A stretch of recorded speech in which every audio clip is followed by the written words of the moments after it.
हाँ तो दोस्तों, आज की जो क्लास है वो है बहुब्रीहि समास। जैसे कि जो तैयारी करने वाले बच्चे हैं, जो यूपीपी टेट और सुपर टेट की तैयारी कर रहे हैं, आप लोग हमारे साथ हमारे चैनल से जुड़े रहें और हमारे वीडियो को कंटिन्यू देखते रहें। निश्चित रूप से आपको हिंदी में बहुत अच्छा स्कोर प्राप्त होने वाला है। आज की क्लास बहुत ही शानदार क्लास होगी, जिसमें हम आपको आज पढ़ाने चल रहे हैं समास का बहुत ही लाजवाब टॉपिक, जिसका नाम है बहुब्रीहि समास। आइए इसी क्रम में वेलकम एकेडमी की तरफ से कमलेश सर के द्वारा बहुब्रीहि समास शुरू की जाती है। तो सबसे पहले हम लोग बहुब्रीहि समास की परिभाषा क्या होती है, परिभाषा हम लोग पहले देखेंगे। जिस सामासिक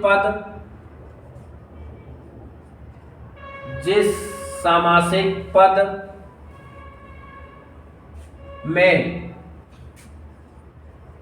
पूर्व पद और उत्तर पद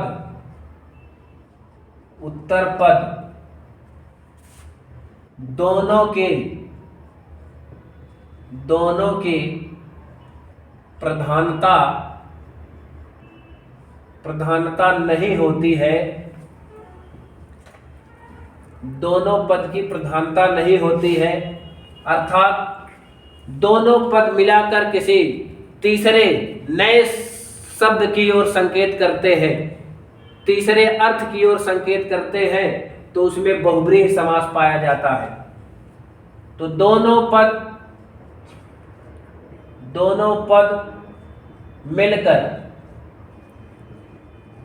मिलकर किसी तीसरे पद की ओर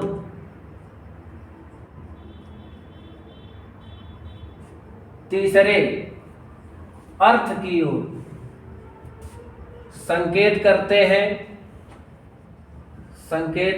हैं, बहुब्रीहि समास कहलाता है।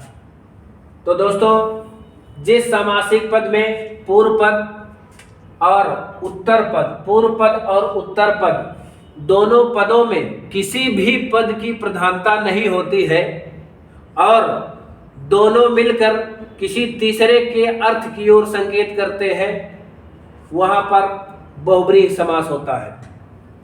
अब बहुब्रीहि समास हम लोग कैसे पहचानेंगे?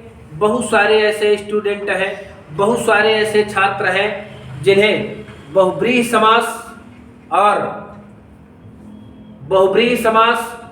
और कर्मधारय समास दोनों में अंतर स्पष्ट करना बहुत ही कठिन काम है, लेकिन उस कठिन काम को आज हम एकदम सरल बना देंगे। जैसे एक शब्द है नीलकंठ, नीलकंठ में कर्मधारय समास है, क्योंकि नीला और कंठ, नीला जो है वो विशेषण है, कंठ जो है विशेष है।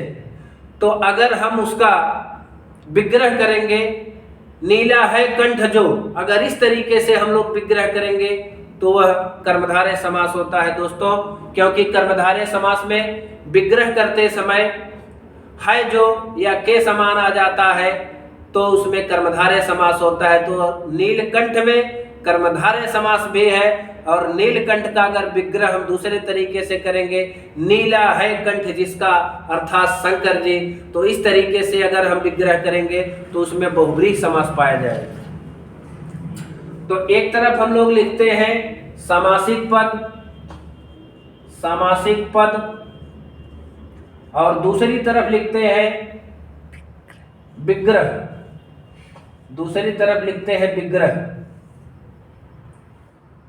तो सामासिक पद में बहुत सारे उदाहरण हैं, जिनमें से हम कुछ उदाहरणों को आपके सामने प्रस्तुत करते हैं। आप लोग ध्यान से मेरे वीडियो को देखते रहें और स्किप ना करें, लास्ट तक बने रहें, आपको बहुब्रीहि समास आज आ जाएगा।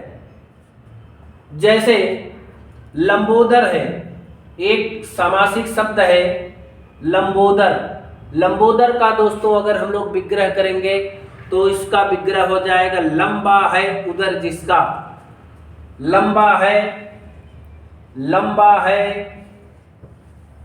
उदर जिसका, लंबा है उदर जिसका अर्थात गणेश। लंबा है उदर जिसका अर्थात गणेश। उदर मतलब होता है दोस्तों पेट। जिसका पेट लंबा है, जिसका उदर लंबा है, उसे लंबोदर कहते हैं। और लंबोदर का, अब देखिए यहाँ पर लंबा और उदर। लंबा पूर्व पद है, उदर जो है उत्तर पद है। तो लंबा और उदर मिलकर किसी तीसरे की ओर संकेत करते हैं। वो तीसरा कौन है? गणेश की ओर संकेत करते हैं। इसलिए दोस्तों इस लंबोदर शब्द में बहुब्रीहि समास होगा। इसी तरीके से दूसरा शब्द लेते हैं हम दशानन। दशानन का विग्रह करोगे तो दशानन का विग्रह होगा दस है आनंद जिसके। दस है आनंद जिसके। दस है आनंद जिसके अर्थात 10 आनंद किसके हैं? रावण के पास। रावण। तो दोस्तों 10 माने 10 होता है और आनंद माने मुख होता है। तो 10 मुख किसके पास है? रावण के पास। तो ये दोनों 10 और आनंद पूर्व पद और उत्तर पद मिलकर किसी तीसरे की ओर संकेत करते हैं, रावण की ओर संकेत करते हैं। इसलिए दोस्तों रावण में, दशानन में जो है बहुब्रीहि समास पाया जाएगा। इसी क्रम में अगला समासिक पद लेते हैं महावीर। महावीर, महान है जो वीर। अगर इस तरीके से करोगे तो कर्मधारय समास होगा। अगर कहोगे महान है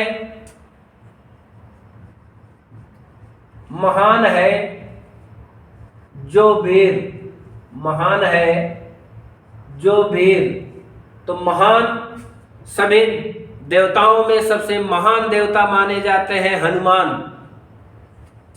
तो अर्थात हो जाएगा हनुमान। यहाँ पर हनुमान शब्द की ओर संकेत हो रहा है। इसलिए दोस्तों हनुमान में जो है बहुब्रीहि समास पाया जाएगा।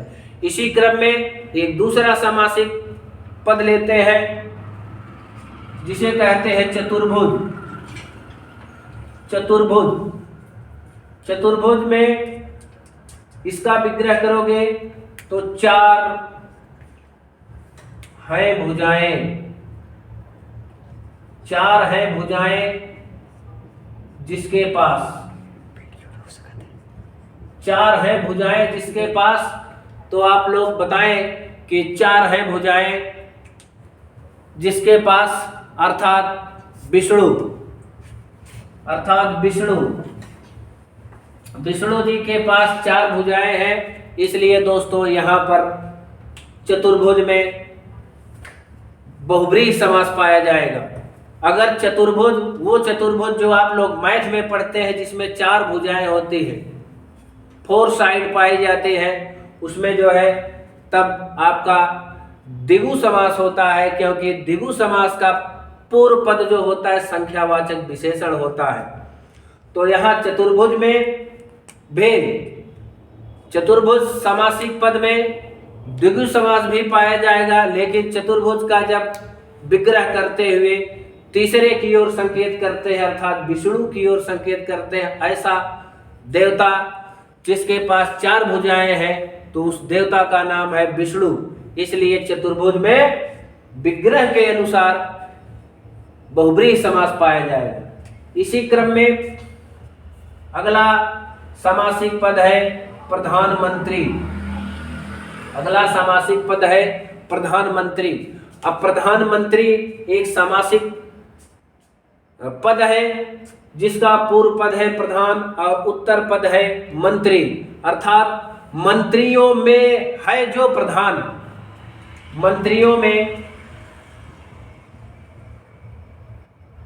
मंत्रियों में है जो प्रधान, मंत्रियों में है जो प्रधान।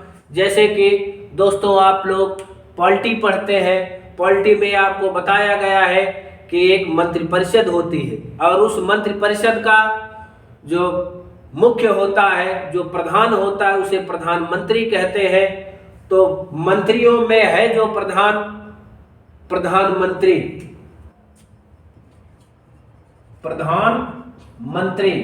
तो प्रधानमंत्री में दोस्तों बहुब्रीहि समास पाया जाएगा।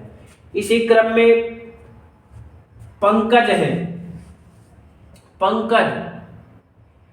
पंकज का अगर हम लोग विच्छेद करेंगे, पंक धन ज हो जाएगा। पंख माने कीचड़, ज माने जन्मना, अर्थात जो कीचड़ में उत्पन्न हुआ हो, जिसका जन्म कीचड़ में हुआ हो, उसे पंकज कहते हैं। पंकज का अर्थ होता है कमल। तो पंख में जन्मा है जो, अर्थात कमल, तो पंकज में बहुब्रीहि समास पाया जाएगा। अब इसी तरीके से गिरधर है, अगला शब्द है गिरधर का विच्छेद करोगे तो हो जाएगा गिर को धारण करने वाले, अर्थात कृष्ण भगवान जो अपने अंगुली पर गिर को धारण किए थे, अर्थात पर्वत को उठाए थे, उन्हें गिरधर कहा जाता है दोस्तों। तो तीसरे की ओर संकेत हो रहा है, अर्थात कृष्ण की ओर संकेत हो रहा है, इसलिए गिरधर शब्द में बहुब्रीहि समास पाया जाएगा। गिर को धारण करने वाला,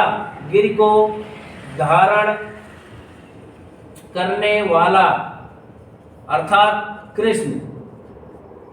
तो यहाँ पर गिरधर जो है ये कृष्ण की ओर संकेत हो रहा है, किसी तीसरे अर्थ की ओर संकेत कर रहा है, इसलिए गिरधर में बहुब्रीहि समास पाया जाए। इसी तरीके से विषधर, अगला समासिक शब्द है विषधर, अर्थात विष को धारण करने वाला। विषधर का विग्रह करोगे तो विष को धारण करने वाला, विष को धारण करने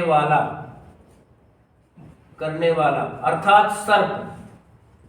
तो दोस्तों जो विष है वो किसके पास होते हैं, वो सर्प के पास पाए जाते हैं, इसलिए सर्प को विषधर कहा जाता है। तो इस तरीके से हमारा ये बहुब्रीहि समास आज खत्म हुआ। समास का कई वीडियो हमने अपलोड किया है, तो जो दोस्त हमारे वीडियो को नहीं देख पाए हैं वो YouTube पर वेलकम एकेडमी चैनल सर्च करें, समास कमलेश सर के द्वारा, तो आपको वो दिखाई देगा। आप हमारे पिछले वीडियो को देख लें, निश्चित रूप से आपका समास में कोई भी क्वेश्चन नहीं छूटेगा। अब इसके बाद समास में जैसे द्वंद्व समास हुआ, समासों में अंतर जो बच्चे नहीं पहचान पाते हैं, समासों में अंतर क्या होता है, इसके लिए हम अलग से वीडियो बना देंगे। जैसे कर्मधारय समास और बहुब्रीहि समास में अंतर स्पष्ट करना अपने आप में अनोखा है। इसकी जानकारी के लिए हम इसका अगला वीडियो आपको प्रोवाइड करेंगे। तब तक आप लोग हमारे वीडियो का इंतजार करें और आप लोग हमारे वीडियो को देखते रहें। निश्चित रूप से आपका यूपी टेट के एग्जाम में, यूपीपी हो या वनडे एग्जाम जिनमें हिंदी पूछा जाता है, निश्चित रूप से आपको ये सारे प्रश्न उसमें से मिलेंगे। अब इसके बाद हम आपको प्रैक्टिस सेट आपके लिए लाएंगे, आपको समास का प्रैक्टिस मैं करवाऊंगा ताकि आपका कोई भी क्वेश्चन छूट ना पाए। तो दोस्तों अगर मेरा वीडियो आपको अच्छा लगा हो, मेरा पढ़ाया हुआ अगर आपको समझ में आया हो, तो दोस्तों आप लोग मेरे चैनल को सब्सक्राइब करें, लाइक करें और अपने दोस्तों में शेयर करें। धन्यवाद।